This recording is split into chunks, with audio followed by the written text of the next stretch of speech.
bem? E nós voltamos aqui no nosso podcast sobre o mercado imobiliário do interior paulista. Nós estamos na cidade de Araçatuba, no noroeste do estado de São Paulo. E hoje eu estou recebendo dois convidados maravilhosos. Por quê? Você tem sempre a dúvida na hora de comprar o seu imóvel. Como que eu vou comprar esse imóvel? Vou comprar à vista? Vou comprar financiado? Como que você vai movimentar o dinheiro para comprar o seu novo imóvel? E nós estamos num momento da economia que muita gente não quer comprar um imóvel por causa da taxa de juros. Fala assim, não vou comprar meu imóvel agora, porque a taxa de juros está muito alta. Então eu trouxe dois especialistas sobre financiamento imobiliário para te ajudar na decisão e na hora de comprar o seu novo imóvel. Nós estamos aqui com a Renata Maia. Tudo bem, Renata? Oi, Thay, tudo bem? É um prazer estar aqui. É um prazer poder falar um pouquinho, né, do financiamento para ajudar com as pessoas também a tomar a sua decisão. A Renata é correspondente bancário há anos, né, Renata? Sim, faz tempo. A Renata representa um banco público e ela vai falar um pouco da experiência que ela traz e o que ela vivencia no dia a dia para financiamento. No geral, né? Tanto do Casa Verde e Amarela, quanto do Casa... Hoje Minha Casa Minha Vida, né? Minha Casa Minha Vida, errei, gente! Mudou de novo. Minha Casa Minha Vida! E também sobre financiamento de casas de médio e alto padrão, certo? Sim, certo. E nós também estamos recebendo aqui o Harold Góes. Tudo bem, Harold? Tudo ótimo, é uma honra enorme estar aqui com vocês, só com feras, né? Gente, gratidão pela audiência e também que está nos acompanhando. O Harold representa 5 bancos? 5 bancos. Quais? Bradesco, Itaú, Santander, Banco Inter e BRB. E a Renata, Caixa Econômica Federal. Exclusividade, né, Rê? Então, gente, qual que é a nossa proposta aqui hoje? Falar um pouco sobre financiamento imobiliário. Porque eu sei na hora que você vai comprar o seu imóvel, você tem dúvida, o que eu devo fazer? Qual a documentação? Como que eu vou comprovar a renda? Qual a perspectiva que nós temos sobre o mercado imobiliário, sobre o mercado econômico e como tudo isso vai influenciar na hora do meu financiamento? Então, vamos lá, vou começar pelas mulheres, tá bom, Harold? Vamos lá, Dai.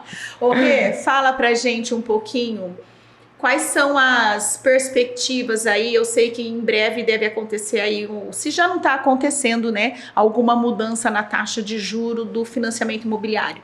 Então fala qual a visão que a Caixa Econômica tem hoje, ou o que a Caixa Econômica está vendo aí, preparando para os próximos financiamentos imobiliários. Vamos lá, Dai. Sim, vai ter uma mudança assim, na taxa de juros do crédito imobiliário. Está programado aí para próxima segunda-feira, né? Na linha de financiamento, que não é o Minha Casa Minha Vida, a gente chama de SBPE, Sistema Brasileiro de Poupança e Empréstimo. A Caixa, quando aumenta a taxa, ela sempre tenta segurar a taxa, ter pouco aumento, né? Até para não inviabilizar para os processos que já estão em andamento, certo? Mas esse aumento, ele é necessário. Todos os bancos, o Harold vai falar daqui a pouco, né, aumentaram a taxa. A Caixa, como tem a maior carteira de crédito imobiliário, né, detém mais de 60% do crédito imobiliário, ela não quer que haja diminuição nisso aí, quer que as pessoas continuem comprando. Mas a Selic, a gente sabe que ela subiu, agora ela está estável, né? Parou de subir, mas também não caiu. Hoje a Selic está em 13,75, né? Isso. De acordo com a última reunião do Copom. Foi, né? Manteve, né? A gente achava que ia cair, não caiu, manteve. Então, o banco empresta hoje dinheiro a uma taxa de juros para o financiamento, chegando aí a 8,85, tá? Tirando a Minha Casa Minha Vida. E se você vai lá aplicar um dinheiro, ele te dá de rentabilidade mais de 1. Então, assim, é uma conta que não fecha. Né? Então, para que haja dinheiro para emprestar, é necessário o aumento. A gente não gosta que aumente, mas é necessário. Eu acredito que esse aumento não vai inviabilizar a prestação e não vai alterar muito na parcela. É só uma adequação para esse momento que a gente está vivendo. Então, vamos lá. Só para eu entender. Você falou assim que o aumento é necessário para que possa ter dinheiro para ser liberado para o crédito, certo? Sim, porque senão, o próprio dinheiro que a Caixa vai emprestando, as pessoas vão pagando financiamento, não vão? Sim. Ele vai voltando, certo? Para você emprestar de novo, ele vai voltando, o banco vai tendo dinheiro para emprestar novamente, porque ele não pode emprestar quanto ele quer. Existe um banco central acima da Caixa, acima dos demais bancos. Se ele fala, olha, você pode emprestar, não lembro se é 80% ou 85% do dinheiro da poupança, então tem que ter dinheiro para emprestar, senão você extrapola, né?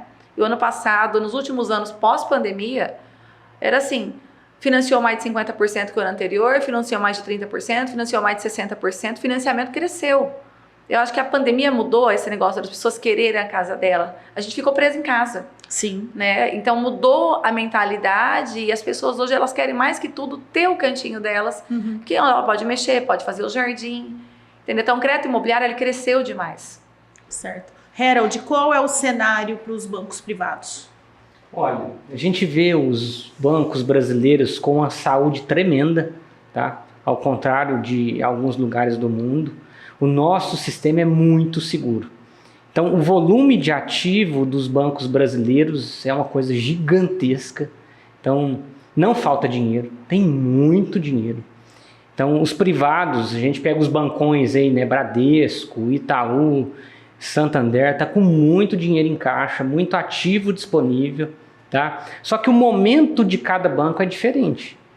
Então, isso a questão da aprovação do crédito e do apetite pelo crédito vai muito do provisionamento que aquele banco tem de PDD, de inadimplentes. Então, a gente vê nesse momento o Bradesco com 2 trimestres de apresentação de resultados um pouco mais frágeis em função de um provisionamento alto de inadimplentes. Então, nesse momento, fecha-se um pouco as porteiras, dificulta um pouco a aprovação, diminui o apetite pelo crédito, mas enquanto isso tem outros bancos que não emprestaram tanto, não se expuseram tanto ao risco no ano passado ou no ano anterior e que estão com mais apetite de negócio. Então, assim, sempre vai ter um banco que vai estar com apetite, que vai estar interessado em captar aquele negócio ali. Nunca está todos os bancos ao mesmo tempo fechados. Isso dificilmente acontece. Só se for um cenário catastrófico no país que não é o nosso. Que são cenários de instituições ou outras pontuais. A gente percebe que, por exemplo, nós temos aí... eu vou falar a minha sensação, tá? Que assim, eu sou corretora de imóveis e eu preciso muito de vocês. Porque nem todo cliente tem o dinheiro para comprar o imóvel à vista, certo? Nós vivemos hoje no momento que muita gente fala, não vou fazer o financiamento porque a taxa de juros está alta. Existe alguma perspectiva de baixar essa taxa de juros? Dá, enquanto a Selic não baixar, não existe, né? Ela pode até se manter, mas assim, a taxa de juros ela é medida pela Selic, certo? Então, assim... Eu acredito que, por enquanto, não vai baixar. A Selic se manteve, ela não caiu. É que a gente teve, as pessoas estão muito na cabeça, assim, acho que foi um ano, né? Um ano atrás? Dois anos atrás. A Selic aí a 2%, 3%, entendeu? Aí a taxa de juros deu aquela baixada. Mas isso foi um cenário que não acontecia há quantos anos? E você viu que foi momentâneo, né? Que ela começou a subir, subir, subir. Então, hoje, se eu estou emprestando dinheiro a 8,85, eu, Renata, já emprestei dinheiro para a Caixa. Antigamente, a taxa de 11%, 12% ao ano. A taxa não chegou nem nos 2 dígitos ainda e as pessoas, não, tá alta. Vou esperar baixar. Enquanto você espera baixar, você é corretora. O que acontece com o valor de imóvel? O valor de imóvel cai, Dai? Não. Então a conta não fecha. O imóvel não cai, não cai. Ele valoriza. Ele valoriza. O imóvel é bem. Então você pega uma taxa hoje, não, é 8,85, tá cara. Se subir para 9, para 9,30, vamos colocar para 10. Não tá cara, porque você vai esperar a Selic baixar, para a taxa baixar o suficiente para o seu orçamento, e o imóvel que você queria, que valia 300 mil, 400 mil, ele tá 380, 360, 420, ele subiu. Então, assim, você precisa de mais dinheiro agora. A taxa tá boa, mas você precisa de mais dinheiro. Então, a hora é agora, porque se fosse inviável, financiamento caía. O pessoal parava de comprar. E o mercado tá comprador, né? Sim, ele trabalha com vários bancos. A busca não para. E a gente tava trocando ideia ali, né? No nosso camarim. Gente, e é muito legal trocar ideia e você vê, a gente passa pelas mesmas coisas e o mercado tá comprador. Tem negócio para todo mundo. Em termos de taxa de juros, a gente não vê cenário a curto prazo desse custo do dinheiro cair, né? São diversos fatores, né? Nós temos uma ressaca da pandemia aí para enfrentar ainda. Ninguém para empresas 1 ano e meio, 2 anos e fica por isso mesmo. Então, o mercado, em termos de inflação, tem muito que se adequar ainda. Toda a cadeia produtiva ela foi desorganizada. Então, há uma reorganização do arranjo produtivo também para que essa inflação ela comece a se acomodar um pouco. E nós tivemos um cenário de guerra, né? Nós temos lá no continente europeu uma guerra acontecendo nesse momento. Então, isso desorganiza muito toda a cadeia produtiva e impacta na inflação. Então, assim, são diversos fatores acontecendo ao mesmo tempo.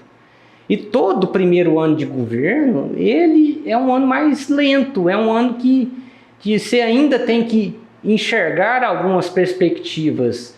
Porque o início de governo você está montando equipe, e nada acontece assim com um país continental e grandioso como o nosso. Então esse custo do dinheiro ele tende a permanecer nesse patamar, mas uma coisa é fato, a valorização do imóvel ele vai superar os encargos de juros no montante do decorrer do tempo. Em 10 anos, 20 anos, essa conta fecha. Mesmo com esse custo atual um pouco mais elevado, essa conta vai fechar. A Renata citou aqui da Selic baixa aí há 2 anos atrás. Isso não é Brasil. Não, nunca aconteceu. Nunca aconteceu. Tanto que é nosso país. Tanto que não durou, né? Tanto que não durou. Me fala Exatamente. aí, 1900, vamos por 2010, perfeito? 2010 a gente tinha o quê? Uma taxa de juros de quanto? 12%? Ah, não, no financiamento imobiliário, no financiamento imobiliário, 12, a gente, 11, sim. 11, 12, Era. quando a taxa efetiva ainda tinha Era. TR. Sim. Não, a TR sempre existiu, né? Ela é a correção, mas a taxa, ela era assim, aí se a pessoa tinha um relacionamento, se é no Bradesco, se ela é Prime, se é na Santander, é Van Gogh, se é na Caixa, faz um relacionamento, essa taxa caiu um pouco. Você contratava com 11, por exemplo, feliz da vida. E aí você pergunta para essa pessoa que contratou com 11 e está pagando a casa dela lá em 2010, há 13 anos atrás. Pergunta. Isso. A parcela da casa hoje que você paga, colocando todos os juros, né? Que se você demorar uns 30 anos para pagar a casa, você vai pagar 2, 3, você vai. E seu imóvel valoriza quantas vezes? Dai, é no mínimo 5 num período desse para mais. Renata, eu dou o exemplo e assim eu faço o testemunhal, porque as pessoas não acreditam, mas eu faço o testemunhal da minha parte. É assim, eu comprei a casa que a gente mora hoje, nós compramos financiada, numa taxa de juros, se eu não me engano, de final de 12%. Só que sempre quando dá uma reorganização no mercado, o que acontece? Ocorre aqueles momentos onde a gente pode fazer a troca, portabilidade, isso mesmo. Isso. Portabilidade do contrato de financiamento. Tem isso ainda. Então, aí nesse momento, eu não fiz a portabilidade, mas eu renegociei a minha taxa de juro, Sim. porque quando abaixou, eu fui atrás do banco para renegociar. Então, eu renegociei a minha taxa de juros, certo? Sim.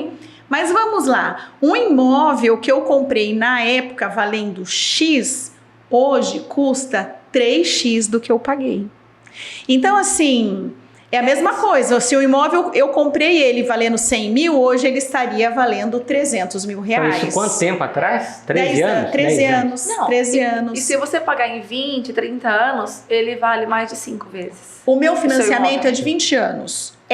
Então, vamos lá, vocês abordaram um negócio bacana e que às vezes eu tenho dificuldade de explicar isso para o meu cliente, certo? Digamos que ele vai fazer um financiamento de uma casa. Aí ele fala assim, não, faz no máximo possível de parcela, que são 30, 36 anos, não é isso? Dependendo 35 anos, certo? Mas a pessoa às vezes não entende que se ela pagar um pouquinho mais e fizer num menor prazo de tempo, ela consegue ter benefícios maiores. Não é isso ou eu tô falando errado? Tem como a gente explicar? Tem. Você quer falar? Não, pode falar. Vai lá, depois porque, assim, as pessoas me perguntam muito isso. Por exemplo, enquanto menos tempo eu pago, principalmente na parcela saque, sistema de amortização constante, quanto menor o prazo do financiamento, se a minha parcela lá, digamos, ela é 2 mil, uma parte dela é juros, uma parte é amortização, certo? Se eu faço ela em 20 anos, a minha amortização ela é maior. Se eu faço em 30 anos, a minha parte de amortização ela é um pouco menor, certo? Porém, é melhor em menos tempo? É.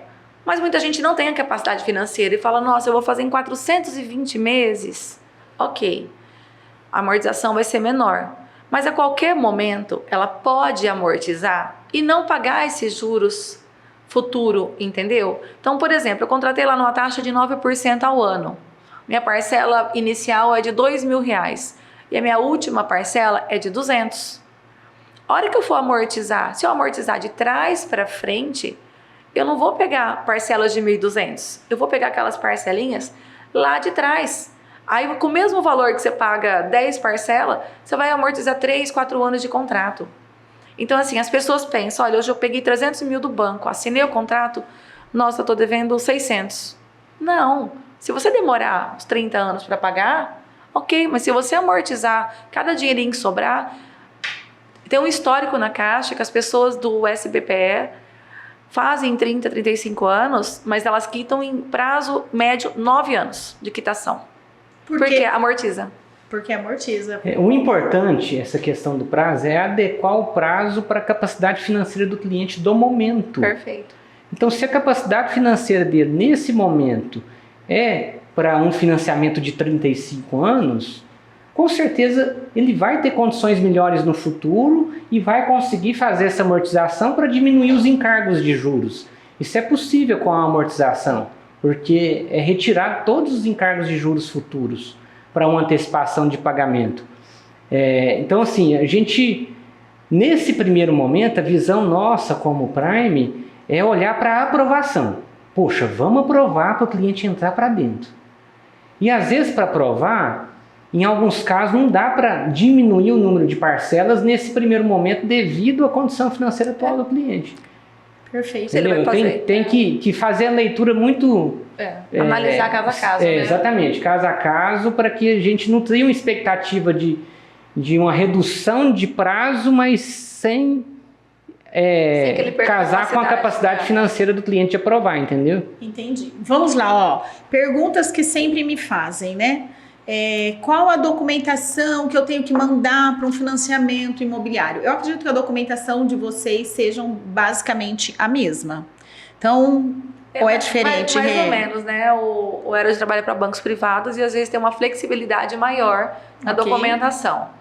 A Caixa Econômica, o pessoal fala assim, eu já financiei antigamente com decore, renda 100% de extrato e consegui.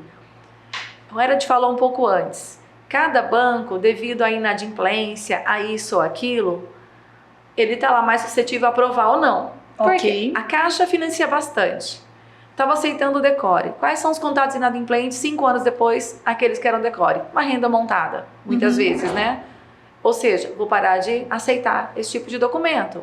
Extrato bancário, dá uma insegurança, né? Muitas vezes, estou inadimplente aqui. Então, o banco que emprestou pouco, ele ainda não sabe, vou emprestar e aceito qualquer coisa. Para a Caixa, daí eu falo assim, o financiamento hoje ele é bem desburocratizado, tá? Então os documentos quase todos estão dentro da sua bolsa, RG e CPF. O que a gente não anda é certidão de casamento ou nascimento. RG e CPF, um comprovante de residência que hoje a gente tira no celular. Documento de renda, ou é meu olerite, ou meu imposto de renda, né? Ou o meu Prolabore, que a gente normalmente também tem no celular esse tipo de coisa hoje. O documento para o comprador, ele é esse. Só que para a Caixa, dificilmente a gente consegue aprovar um cliente com a renda toda informal. Ele precisa formalizar a renda, né? Que hoje muitos ganham e não comprovam. Sim, sim. Então não tem muito essa flexibilidade para quem não está preparado. Eu mesma passo às vezes por ela de ver um cliente, não aprovei pela Caixa, mas eu sei que é um cliente bom e talvez num dos bancos que você trabalhe aceite essa documentação. E a gente troca umas figurinhas, né, Elton? Perfeito. O importante é viabilizar para o cliente, né? É isso daí. O cliente tem que ser o nosso principal objetivo. Sim. Porque se ele me procura para comprar um imóvel, eu particularmente vou precisar de vocês para conquistar o sonho daquele cliente. E é muito gostoso quando a gente consegue viabilizar toda aquela situação. André, pode falar. Em relação à documentação, muda muito de um banco para outro e de momentos que cada banco está vivendo. Por exemplo, atualmente nós temos um parceiro que tem um aparato tecnológico fora do comum. no sistema financeiro. Então, nós já aprovamos muito financiamento sem nenhum documento de comprovação de renda. Por quê? Porque esse banco em específico, ele já tem a informação de diversos CPFs ali, da movimentação financeira e da capacidade financeira do cliente. Na hora que a gente joga uma informação da renda que o cliente nos falou, e aquela informação casa com o que o banco já tem, chama-se renda pré-analisada. Quer dizer que o banco não precisa de mais nenhum documento para comprovar aquela renda, porque a informação que ele já tem já é suficiente para aprovar o financiamento. Então já aconteceu diversos casos de aprovação automática de financiamento de 1 milhão, 1.650.000, sem pedir nenhum documento de comprovação de renda, porque o banco já tem a leitura daquele cliente, mesmo sem ser correntista. Tá? Então tem outros casos que outras instituições que a gente consegue apresentar um mix de documentos de comprovação de renda, tipo o balanço patrimonial da empresa do sujeito, os extratos de conta corrente pessoa física, então o IRPJ, que é a declaração de imposto de renda da pessoa jurídica, que às vezes o sujeito tem uma comprovação de renda mais fraca na pessoa física, mas tem uma baita de uma empresa, de uma operação saudável. Então tem banco que aceita misturar essas informações, o banco analisa aquilo tudo e vai sugerir uma renda para aquele cliente que a gente possa explorar um financiamento. Então assim, como são 5 bancos, cada um tem uma visão muito diferente de um para o outro e onde a gente consegue atender diversos perfis. Pensando em financiamento, certo? No banco público, eu consigo financiar para pessoa jurídica? Hoje consegue via agência só. Aberto ao correspondente ainda não. Não tinha, hoje a agência, a pessoa jurídica que comprove a capacidade financeira, ela consegue financiar, mas só o imóvel comercial. A pessoa jurídica, se ela quiser comprar um imóvel residencial, não. Aí vai ser pessoa perfeito. física. Então hoje na Caixa, a pessoa jurídica, ela pode financiar um imóvel comercial. Mas para aquisição de terreno e construção também? Comercial também. Sim. A taxa de juros, você sabe dizer se é a mesma, se é diferente, o processo? O prazo, eu soube agora que o prazo é um pouco menor, não é tipo 30 anos, mas são 180 ou 240 meses. A taxa é boa, tá? Em torno de 10%, quase igual a taxa de construção. Aí tem o relacionamento, normalmente cai, né? Mas é uma taxa bem boa, abaixo dos 12%. E no banco excelente. privado? No Bradesco, a gente consegue operar com o CNPJ, o prazo de 120 meses, o percentual de financiamento é 70%. E a taxa é uma taxa mais alta do que o residencial comum. Tá. Gente, uma pergunta, porque assim, toda vez que a gente vai falar de financiamento, muita gente recorre ao recurso do FGTS, um dinheiro que está lá parado no FGTS, para que a gente possa complementar o dinheiro que ele tem, a entrada, certo? O único banco que mexe com FGTS é a Caixa Econômica Federal. Mais ou menos. Então, vamos falar sobre isso, porque isso é muito bacana. Porque às vezes a pessoa tem algumas situações, eu tenho várias perguntas sobre o FGTS. Por exemplo, já chegou o caso da pessoa querer ter 600 mil de FGTS e falar assim, eu vou comprar usando só o meu FGTS. É possível? Se ela se enquadrar nas regras de uso, é possível. Sim, a compra à vista com o FGTS para imóvel. Em qualquer banco? Em qualquer instituição financeira. A Caixa é o gestor... Legal, pode falar. É o gestor, a Caixa faz a gestão do FGTS. Mas o FGTS ele pode ser usado em qualquer instituição financeira. Qualquer banco pode solicitar o FGTS. Qualquer banco pode solicitar? Sim, vai solicitar para lá, né? Vai mandar a documentação necessária, vai ser analisado e pode fazer. Inclusive, Dai, é feito muito. Aquisição à vista, por exemplo, você é cliente do Santander, certo? Vai comprar o imóvel à vista. Não tem conta na Caixa, tem nada a ver com a Caixa. Você vai lá, vou comprar à vista. A Caixa vai falar, qual é o seu banco? Santander. É lá que você vai solicitar. Para o seu gerente, que você tem relacionamento. Perfeito. Vai te pedir a documentação e vai fazer esse processo. Então, eu não preciso solicitar isso via correspondente bancário. E eu não preciso solicitar isso na Caixa. Eu vou solicitar no banco que eu tenho relacionamento. Exatamente. O mais adequado é. O correspondente, não sei dos bancos privados, mas a gente, como Caixa, eu debito fundo de garantia todo dia, mas uma aquisição à vista eu não posso fazer porque não há um financiamento, né? E a gente está ali para fazer financiamento com uso ou sem uso do FGTS. Então muitas pessoas me buscam para isso. Eu explico as regras, enquadra. Quem que é seu banco? Qual é o seu gerente? É lá que você vai. Ó, já leva esses documentos aqui que eu sei que vão te pedir para facilitar a sua vida e viabilizar mais rápido. E o mesmo nos bancos privados. Sim, a orientação é a mesma. O mais adequado é procurar onde o cliente tem relacionamento já. Sim. Gente, E os correspondentes, pelo menos para nós, bancos privados, os que a gente atua, não é permitido também fazer essa operação, só se tiver financiamento. ó, outra coisa que me perguntam muito e a gente já passou, é assim, ó, como eu trabalho como corretora de imóveis, já passei situação com a Renata, já passei situação com o Harold. Quando você, cliente, tá aí, você vem comprar um imóvel, você sempre tem, bem dizer, são as mesmas perguntas que todos os clientes têm. Então vamos lá numa pergunta que assim muita gente faz. Ah, eu mudei de cidade, ok? E eu quero comprar um imóvel. Em vez de eu pagar aluguel, eu vim transferido para Araçatuba e eu quero comprar um imóvel na cidade de Araçatuba. E eu vou usar o meu saldo de FGTS. Quais são as regras do FGTS na hora de se comprar um imóvel? Vou começar pela Renata de novo, depois você não fala tudo não. Ela é professora nisso. Ela é teacher nisso. Dai, a primeira regra é não ter financiamento ativo dentro do SFH. SFH significa financiamento de imóvel residencial até R$1,5 milhão de reais. Ah, eu tenho um terreno... Em lugar nenhum? Mas em cidade nenhuma? Financiamento ativo no SFH você não pode ter em nenhum lugar do Brasil.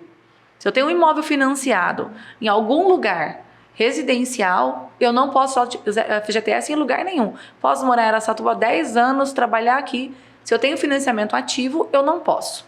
Tenho um imóvel lá na cidade do meu amigo Tuiutaba, né? Tenho um imóvel lá em Tuiutaba e fui transferido para Araçatuba, certo? Cheguei em Araçatuba para o trabalho ontem. Tem um olerite aqui. Meu primeiro dia, posso usar o fundo de garantia aqui em Araçatuba? Pode. Se você comprovar trabalho em Araçatuba, independente do tempo, você pode usar o fundo de garantia, onde você comprova trabalho. Não tem imóvel, vou comprovar só residência. Você precisa comprovar residência há mais de um ano. Se você tiver outro imóvel, em cidades, impedimentos e tudo mais, que não é proibido você usar fundo de garantia, você tendo imóvel. Vamos voltar. Vamos lá. Vamos voltar. Vamos voltar aqui. Então, se eu for transferida, eu tô lá em Utuiutaba e venho trabalhar em Araçatuba. Pode usar amanhã o fundo de garantia. Ok. Não tendo financiamento ativo. Eu só mudei de cidade. Eu era de Tuiutaba e me mudei para Araçatuba. Beleza. Você comprova, aí você tem trabalho em Tuiutaba e mora em Araçatuba. Digamos que você vai e volta. Certo? Seu trabalho é lá. Mas você quer comprar em Araçatuba. Você não tem imóvel lá também, tá? Que onde trabalho ou reside não pode ter imóvel. Aí você tem que comprovar a residência em Araçatuba há 1 ano para justificar que você quer usar o seu FGTS. Porque você não comprova trabalho. Então, assim, por que você quer usar seu fundo de garantia em Araçatuba? Não, mas já faz 1 ano que eu moro aqui, faz 2 anos que eu moro aqui. Eu tenho uma conta de luz do ano passado, uma conta de luz desse ano. Tenho uma fatura de cartão de Araçatuba do ano passado e desse ano. Ainda assim, o FGTS a gente tem que entender que é para moradia própria. Então, se eu trabalho em Utuiutaba, por que eu quero vir? Ah, mas às vezes meu trabalho é home office, ou às vezes eu só vou uma vez por semana, mas eu gosto de morar aqui, que tem a minha mãe, tem o meu não sei o quê, meu filho faz faculdade aqui. Então, existe um motivo das pessoas quererem fazer a sua moradia ali. Só que tem muita gente que quer dar um nó, é brasileiro, né? Meu dinheiro está lá parado, não rende nada, eu vou investir. O fundo de garantia não é para investimento, é para moradia própria. Entendi. Aí o Harold pode complementar. Ajuda a gente aí, Harold. A regra é bem clara.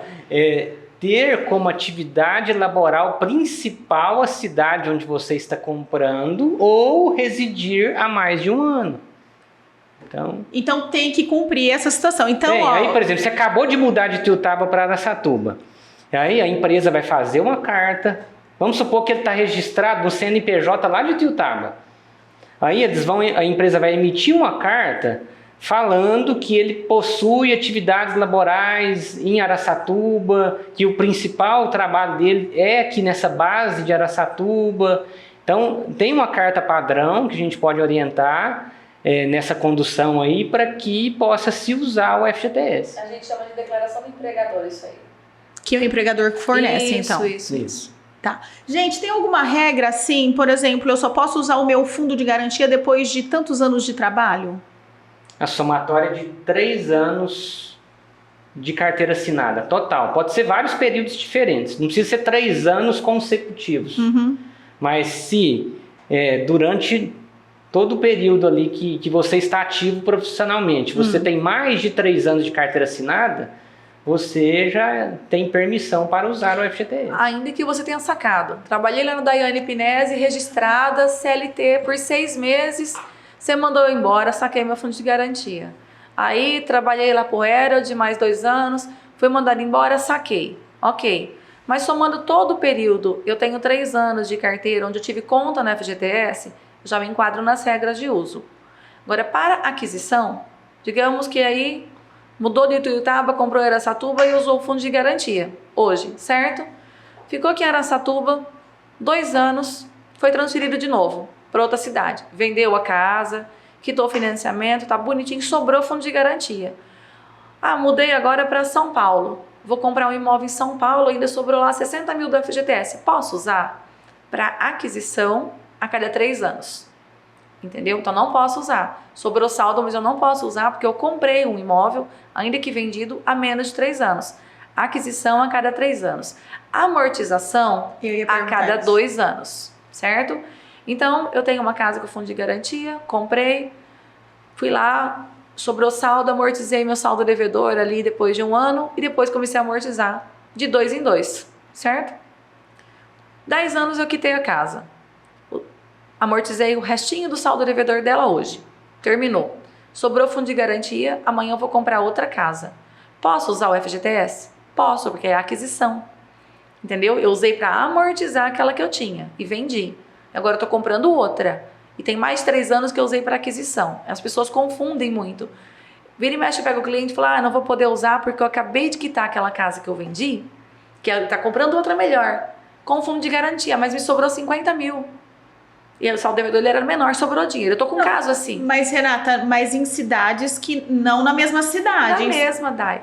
Na mesma, ele não tem mais o imóvel. Eu tô com um caso exatamente assim, Ok. ó. Ele comprou uma casa melhor. E a casa dele entrou como permuta, certo? Parte do pagamento. Estava financiada. Ele tinha fundo de garantia. O que ele fez? Ele foi lá e quitou a casa dele para passar a escritura para outra pessoa e dar a casa de sinal, certo? E esse imóvel que ele está comprando, entrou carro, entrou casa, entrou várias coisas.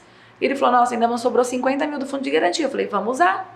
Você não vai ter mais a casa no seu nome, vamos comprovar que você não tem mais imóvel aqui em Araçatuba. Ele falou, não, mas não é só a cada 2 anos, eu acabei de quitar com o fundo de garantia. Eu falei, quitar a cada 2? Aquisição a cada 3? Quanto tempo você comprou essa casa? Nossa, não, mais de 10 anos. Eu falei, então você pode. Legal. Muito válida. E o mesmo vale para banco privado. Sim. A regra é a mesma. A regra é do produto, do FGTS. Isso. E ela vale para todos os bancos. Todos os bancos. Ó, se alguém estiver assistindo a gente falar assim, onde eu vejo as regras do FGTS? No próprio site do FGTS tem. Tem Que todas. fala todas essas regras de financiamento, Sim, certo? de forma muito didática. Sim. No site do FGTS.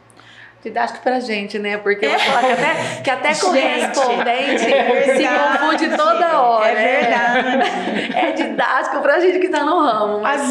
Às vezes eu sou corretora, entro lá, leio alguma coisa, eu não entendo. Então, assim, se eu não entendo que estou acostumada com o mercado, imagina quem, assim, pega pela primeira vez todas as regras do FGTS. É muita informação. É, muita. Então, esse bate-papo que a gente está fazendo aqui, para quem está precisando fazer um financiamento ou quer fazer um financiamento imobiliário, é muito importante.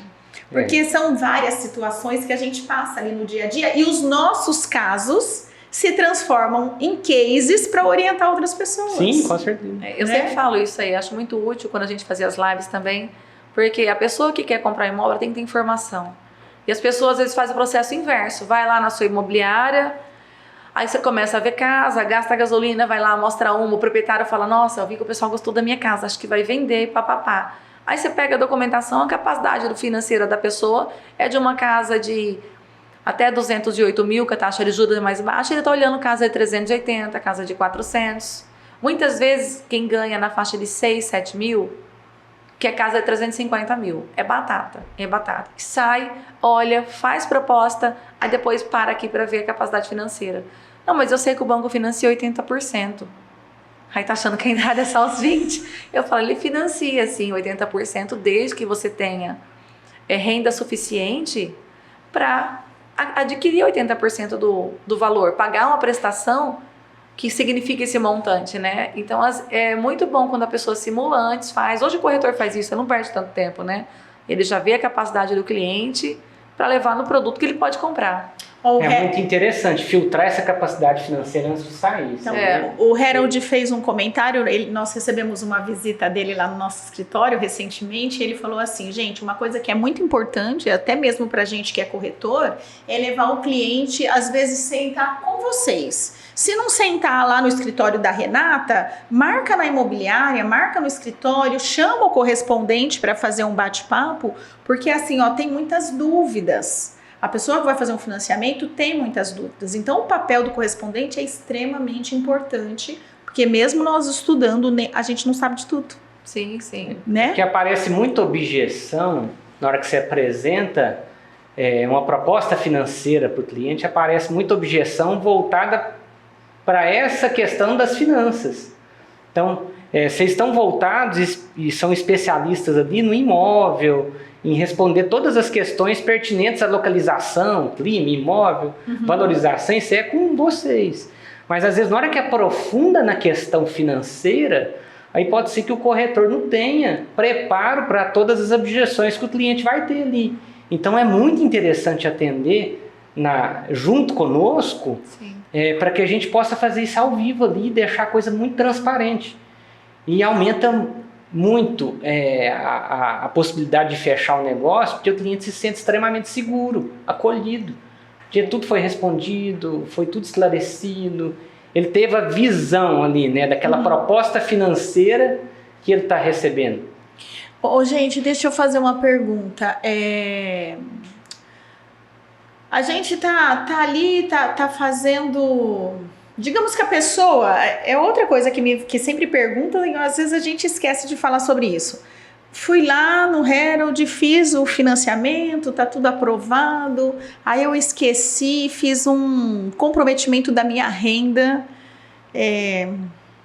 em vez de eu conseguir os 3 mil, eu diminuí a minha capacidade de compra. Como que eu oriento o meu cliente? O que ele não pode fazer? O que ele não pode deixar atrasar? O que ele não pode...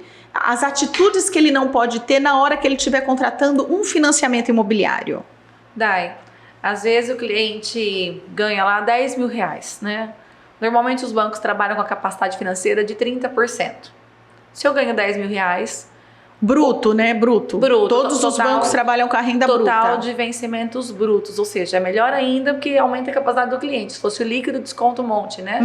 Bruto. Então, com 10 mil reais, o que o banco não aprova, vou te dar 100 mil, 200 mil. Ele aprova assim, você, Daiane, pode pagar uma parcela de até 3 mil reais, certo? Pela sua simulação, eu fiz 3 mil, você olhou a casa, tudo bem. Aí você me dá seu olerite, você é funcionária pública. Você tem lá 3 créditos consignados. Você já fez lá atrás, certo? Um de 300 reais, outro de 100 e pouco.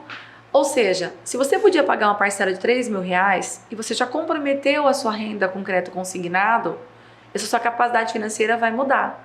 A hora que eu colocar a sua avaliação no sistema, pode ser o banco te aprove, mas olha, eu não vou emprestar 300 mil para a Daiane, não, porque ela não pode gastar 3 mil de parcela. Eu vou emprestar 220, que a parcela dela tem que ser 2 mil e pouquinho. A regra é a mesma para banco privado? Muda muito essa questão da visão. Quanto ao comprometimento de renda, esse coeficiente de comprometimento de renda muda muito de um banco para outro. O Harold comentou uma hora de abrir torneira e fechar a torneira com outro número. Então, assim, esse banco está entrando no mercado agora e quer emprestar dinheiro. Então, está com a torneira aberta, aceita documento misto, aceita isso. Você tem consignado e de repente passa. Esse outro não, ele já tomou antes de inadimplência, ele está mais assim. A Caixa tem a regra dela, é essa. O Banco Central hoje não quer que os bancos tomem prejuízo. Antigamente, se eu fui lá no Bradesco e tinha um cartão de crédito, devia R$1.000, fiquei lá com o nome sujo. Aí o banco falou, Renata, paga R$100, que seu nome vai ficar limpo. Perfeito, Renata. Beleza, aí você vai lá, paga R$100, o seu nome fica limpo. Porém, o Bradesco fala assim, ó, pagou dívida em prejuízo, avisa o Banco Central. Antigamente eu só não conseguia crédito no Bradesco. Aí eu ia lá na Caixa, a Caixa não sabe que eu dei prejuízo no Bradesco, me empresta dinheiro. Eu vou no Santander, o Santander me empresta dinheiro.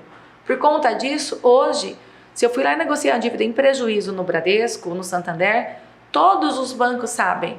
Você vai avaliar um cliente e fala, olha, esse cliente já deu prejuízo lá. O crédito não aprova. Por Mas aí não 5 aprova anos. em nenhum banco? Na Caixa, não. Aí vai depender do apetite de cada banco. É o momento de cada instituição. Pode ser que alguma instituição queira demais o negócio e está com as porteiras abertas, então Mesmo flexibiliza a aprovação. Sim, isso vai do momento de cada banco. Não tem um padrão absoluto para isso, não. Existe alguma regra para uma condição dessa ou não? Se ele for lá e colocar em dia, mas pagar todas as... Existe, você pode sair do Bacen. Você vai lá no Bradesco, volta...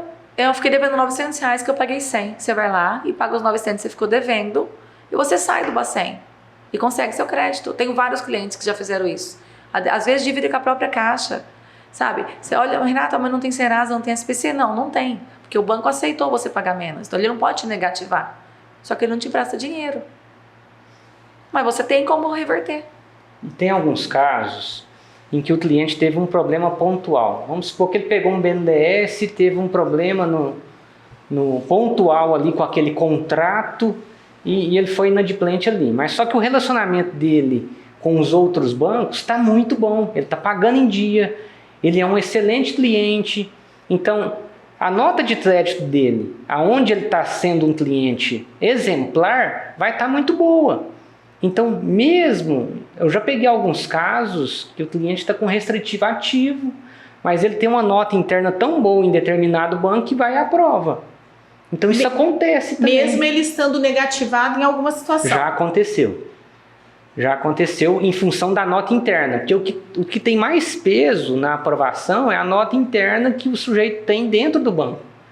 E isso tem um peso enorme, porque se ele tem uma nota muito boa e já uma capacidade financeira que o banco enxergou, a probabilidade aumenta muito numa aprovação. Mas isso você fala quando ele está buscando financiamento no banco onde ele já tem conta. Que aí o banco está vendo a capacidade financeira dele. Onde ele já está se relacionando. Então ele pega um cliente Itaú, Bradesco, Inter, tal, que já tem conta lá, vê que ele é saudável há muito tempo, e aí o banco privado tem essa flexibilidade de, ó, mesmo você dando prejuízo no outro, a gente está sentindo firmeza na sua proposta. É exatamente, isso, né? Positivo, isso mesmo. Ô, gente, hoje, quais são os principais problemas? Nós falamos aqui vários assuntos, né? Mas, por exemplo, a pessoa chega lá para financiar, o meu cliente chega lá, manda um cliente para vocês. Qual que é o principal problema que a gente enfrenta hoje do cliente? Falta de dinheiro, falta de comprovação de renda, para nós lá, o maior problema hoje é o comportamento financeiro. É aquele cliente que tem hábito de pagar contas atrasadas. Tem potencial financeiro. Perfeito. Tem renda, porém, às vezes não cuida da pontualidade dos pagamentos. Aí você vai passar, ele está com uma nota ruim em todos os bancos. Por conta de comportamento, às vezes. Às vezes é pagar uma conta de água, de luz, telefone atrasado, é isso? Sim. Nem esteja com Serasa ativo, nada. Mas o score dele cai. Mas, exatamente, por causa do comportamento de crédito. Então, a gente passa muito por isso lá. Uma dica que eu sempre dou para os clientes é: você mudou de residência, todas as contas que estavam no seu nome, lá de água, de gás, de energia, tira aquilo do seu nome, porque você não sabe como é que a pessoa que vai vir vai pagar. Tem muito disso, que às vezes o cliente, não, mas eu sou pontual em tudo. Poxa, mas às vezes tem uma CPFE no nome dele. R$20 às vezes. De uma casa que ele mudou, que ele nem sabe. E vem aquela conta mínima e não paga e prejudica. Não é que nega, mas diminui o score, então... Prejudica na hora de liberar o dinheiro. Sim, é isso, não é isso? Deixa eu fazer uma outra pergunta, vou voltar aqui ainda no FGTS, tá? Porque essa pergunta a gente recebe direto. Envolve um pouco mais cliente de baixa renda. Mas, por exemplo, aquele saque aniversário, o que isso prejudica o financiamento? Ou não prejudica? Não, o saque aniversário não prejudica. O que prejudica é que as pessoas, muitas vezes, elas fazem um empréstimo do fundo de garantia, né? Então, ela pega um dinheiro maior, que não é só o saque aniversário. Ela pega um dinheiro maior e vai sendo descontado. Essa pessoa não tem como usar o fundo de garantia. Ela não tem como. Não prejudica a aprovação do crédito. Mas eu já peguei caso que estava com a conta bloqueada. Ele falou, não, mas eu já quitei. Uma conta liberou, a outra conta não liberou. Que ele fez um empréstimo. Né? Então é complicado. Mas que o saque aniversário também depois só pode sacar a cada 5 anos, né? Se você faz opção por ele. Tem um lance assim que atrapalha a longo prazo, mas... Quando o sujeito faz o empréstimo usando o FGTS como garantia, ele fica travado. Então, e aí sim vira um problema. Mas o saque aniversário em si, não. Só o saque, não. Só o empréstimo. Mas se ele faz o empréstimo do fundo de garantia, aí ele teria que você está dando em garantia, né? Aquele fundo ali, então ele fica bloqueado, entendeu? Sim, aí não tem como usar. E por quanto tempo? Não tem até tempo. Quitar. Até quitar. Então, se ele fez o empréstimo do fundo de garantia e programou lá para 10 anos, ele fica 10 anos sem poder usar. Isso, assim, eu tô fazendo geralmente essas operações são curtas, 12 meses, 24 meses. Não é cumprido assim. Não é cumprido, então. Em relação ao saldo que ele tem lá, né? Uhum. Harold, dos bancos hoje que você trabalha, qual aquele que está valendo mais a pena? A gente tem uma política dentro da Prime que o melhor banco é o que aprova. A gente foca Adorei. muito... O cliente está precisando de dinheiro para comprar agora. Então, é agora que a gente precisa trazer o dinheiro para a mesa. Isso daí. Então, a gente foca primeiro na aprovação. Agora, se é um cadastro excelente, imposto de renda, coerente com a movimentação bancária, que o cliente redondinho de documento... Aí você vai para a Caixa. Pior. Esse vai para a Caixa. Esse cara pode escolher. E esse escolhe. Agora tem cliente que não dependendo da situação, ele vai ter 1 ou 2 bancos que vai atender ele. Então não dá para pechinchar. A pechincha não está disponível para todos os perfis. Principalmente agora, né? Principalmente agora. Assim, é um momento que é o que você falou, tem que ser o banco que me aprova. Não adianta eu querer pagar uma taxa de juro menor se o banco, na hora que eu chegar lá, eu não sou um cliente ideal para aquele banco. A pessoa tem que ver, o valor financiado atende. A parcela cabe no meu bolso. Eu posso pagar? É aí que eu vou. Vou esperar um momento. Quando eu fico doida quando o cliente fala, não, eu vou esperar um pouco. As taxas, eu falo, gente, parece um telefone sem fio, fala um pro outro, e não sabe o que tá falando, mas parece que não é. Ali, olha, o vizinho dele comprou, o outro comprou, o amigo tá mudando, né? Ontem eu ainda fiz uma live, né? A Sabrina comprou imóvel, eu falei, gente, ela é corretora, e ela comprou agora e comprou financiado. O corretor vai comprar um negócio que é ruim, e não precisava comprar, comprou porque viu a oportunidade do imóvel, viu que tá bom, viu que cabe no bolso, sabe que pode amortizar.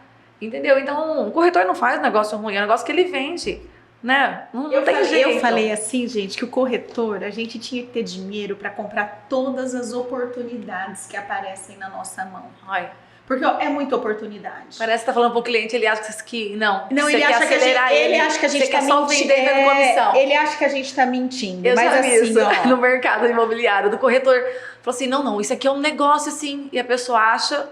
Dá 3 dias, outro vai e compra. É rápido. Vou falar. Galinha morta, né? A gente tava com uma cliente, eu acabei de falar com a corretora, porque assim, nós somos em 7 corretores lá na imobiliária, né?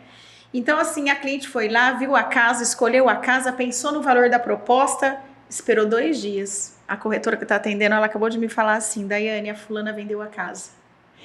A oportunidade você não pode deixar passar. Se você achou a oportunidade, corre atrás de realizar. Porque se você ficar esperando, ou o imóvel vai subir, ou uma outra pessoa que está enxergando aquela oportunidade vai comprar. E às vezes vai comprar financiado. Ela tinha dinheiro para pagar à vista, esperou 2 dias.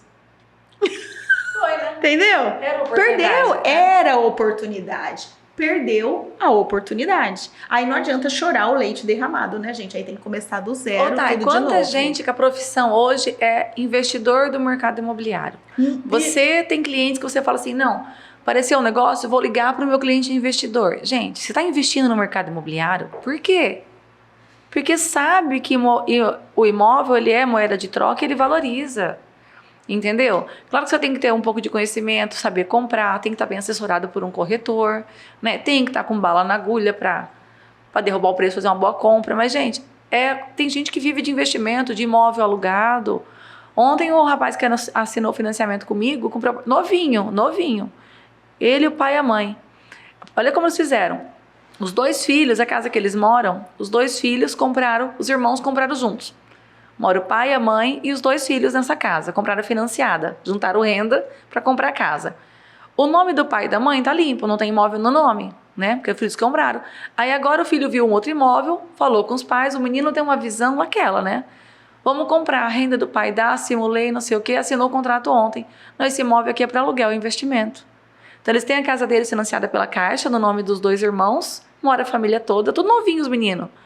E os pais agora compraram um outro que eles vão deixar alugado. Falaram, vamos deixar alugado um tempo, que você vai pagando o financiamento, e depois um dos meninos quiser sair de casa, já tem casa.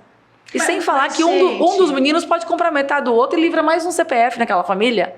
Depois. Esse é o ideal. Isso é visão de rico. terceiro para fazer patrimônio. Não, para e pensa. Os meninos compraram junto, agora os pais têm 2 imóveis. Depois um menino com a renda melhor compra metade do outro. Tirou o compromisso financeiro do outro. Sobrou a renda do irmão para comprar um terceiro imóvel. É isso aí, mas é o que ele tá falando, é visão de investidor. No futuro, um menino desse fica rico e você não sabe por que fica rico, mas porque tem essa visão de investidor. E os pais ouviram. Eu achei muito legal. Ó, investidor é isso, é comprar 1, 2, 3, 10 imóveis, fazer uma carteira de locação. Vocês já leram o livro Pai Rico, Pai Pobre? Já leu, né? Sim. Você já leu? Não. Tem um capítulo do Pai Rico, Pai Pobre que ele fala justamente isso. Você tem que ter a visão de que o dinheiro vai trabalhar para você e não você trabalhar pelo dinheiro. Como que o dinheiro trabalha para nós no mercado imobiliário, numa carteira de locação? Sim. Se você tem 10 imóveis alugados por R$1.000 cada um, você tem uma renda mensal de R$10.000. Me fala onde você vai ganhar R$10.000 sem fazer nada. E você tem um fator, além do aluguel, o fator da correção do imóvel. Patrimônio, você tem lastro. Então você tem 2 indexadores ali que vão te ajudar na valorização do seu patrimônio, que é a valorização do imóvel mais o aluguel. É isso então você daí. tem 2 jogos de número a seu favor. O seu dinheiro, que era 100, ele tá te devolvendo ali uma parte dele. Vamos falar assim que hoje a gente vai conseguir aí 0,4 numa carteira de locação. Mais ou menos, né? Então, 0,4, eu estou fazendo em cima de um imóvel de 100 mil, nós vamos ter ali R$400, certo? Ah, Daiane, mas é muito pouco. Se eu deixar esse dinheiro aplicado, ele vai me dar 1% e alguma coisa, só que o dinheiro só está aplicado. Quando você tem um imóvel, além dele estar te dando a rentabilidade, você ainda tem o lastro, que é aquele imóvel. Isso aí, valorizando. Então, você passa a ter... O banco enxerga muito bem isso. O banco enxerga quem tem imóvel e quem não tem imóvel. Exatamente. É algo que em alguns bancos, o Bradesco, por exemplo, na análise de crédito, o departamento de crédito usa como parâmetro o patrimônio também. Não só a renda, mas se ele tem um fator renda e patrimônio, puxa... Aquilo, em questão de análise de crédito, dá um poder tremendo para ele. De tomada de crédito, entendeu? Do banco liberar o dinheiro. Exatamente. É isso daí. Também dá uma força danada. Aumenta a capacidade financeira. Sim. E outra coisa, né? A gente fala do financiamento imobiliário. Eu sempre falo para você isso. A taxa do financiamento, as parcelas nossas são decrescentes, certo? Enquanto o aluguel, o que acontece com ele todo ano? A cada 12 meses. Oh, adorei. Pode falar. Vocês dois têm assunto e têm propriedade para falar sobre isso. Pode falar. Cada 12 meses o aluguel sobe. E a Isso sua aí. parcela, se você faz uma saque, pelo menos, que é o que a gente faz 90%, ela cai. Quer ver? E o imóvel valoriza e ele é de quem? Seu. O imóvel que você paga aluguel, que você, a cada 12 meses vai pagar mais, ele também valorizou. E de quem é essa valorização? Do dono. Do dono. Pegando um gancho que a Renata falou, quando você contabiliza tudo que você pagou de encargos no seu financiamento ao longo de 30, 35 anos e compara isso para o aluguel, os encargos que você pagou de aluguel durante 30, 35 anos supera e muito o que você pagou no financiamento. nem se Tá? compara. Fica muito mais caro. As pessoas se enganam em pensar que o aluguel é mais barato.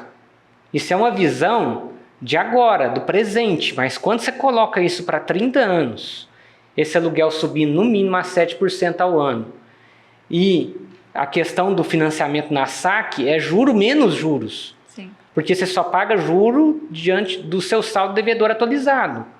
Então, esse efeito do juro menos juros ao longo do tempo e o efeito do aluguel subindo um sobre o outro ao longo do tempo, gente, é uma coisa fantástica.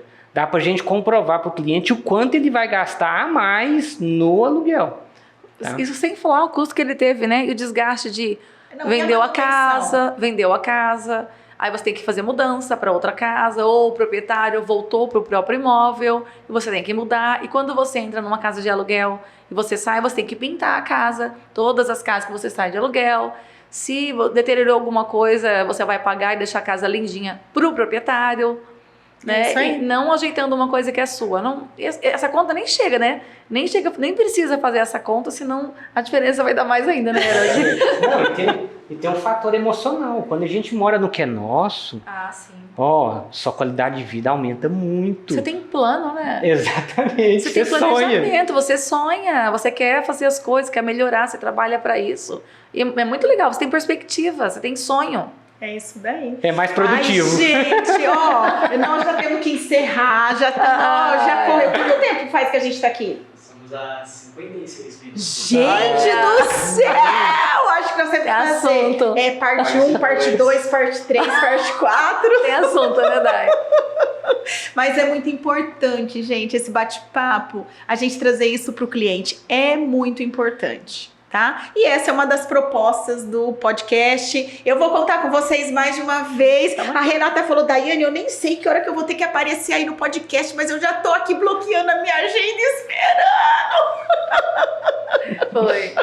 O Herald, eu sei, hoje é aniversário. Ontem foi aniversário da minha querida. Nem pude falhar. E ele falou assim pra mim, ai, Daiane, mas é aniversário da minha esposa. Um beijo, um beijo, um beijo, um beijo. Pra Miriam. Lilian, troquei. Não complica a vida dele, não. Ai, pelo amor de Deus. Um beijo, Lilian, tá bom? Feliz aniversário, tudo de bom. Aí eu roubei seu marido hoje. Mas a causa é justa. Mas, gente, é isso. Agradeço aí a presença de vocês, tá? São ícones aí que eu considero os melhores hoje no mercado imobiliário em gratidão. Araçatuba, que estão sempre aí trazendo informação, trazendo... me ajudando muito na explicação. Às vezes eu nem chego a fechar, mas assim, eu nunca recebi um não da parte de vocês, em todos os sentidos. Então, assim, agradeço imensamente, tá bom? E vamos ter outras oportunidades como essa. Legal. Deixa seu telefone, seu Instagram e o nome da sua empresa, se alguém quiser te procurar, por favor. Obrigada, Dai. Renata, RM Consultoria. Pode botar o celular, que sou eu mesmo que respondo, viu?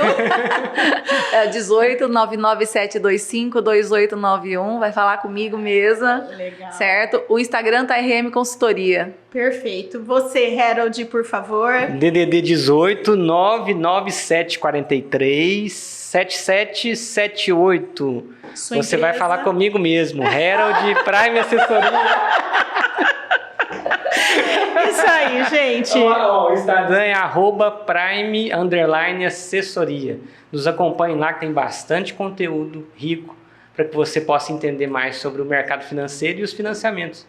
É isso daí. Fala, Pra Rê. escutar o meu número de telefone, eles vão ter que voltar ao vídeo, porque... Ele já falou 9. Vai, Rê. Eu deixo. Vocês voltam o vídeo aí. Não, eles vão... Pausa. Ele é acelerado. Eu sou nordestina, gente. Eu falo rápido. Gente, mas é isso. Agradeço imensamente a presença de vocês, tá bom? Para você que acompanha o nosso trabalho, clique aí no sininho para toda vez que a gente tiver novidade aqui no meu canal, no podcast, você também ficar sabendo, tá bom? E vamos preparar outros bate-papos assim sobre o mercado imobiliário, sobre o mercado financeiro, financiamento, como fazer o seu patrimônio melhorar, como você aumentar o seu patrimônio e te orientando sempre como você comprar o seu novo imóvel. Pode ser apartamento, casa, terreno, o que for, né, gente? Isso é importante. Gente, muito obrigada, um beijo e até a próxima. Gratidão. Beijo, tchau, tchau, tchau, tchau. Tchau.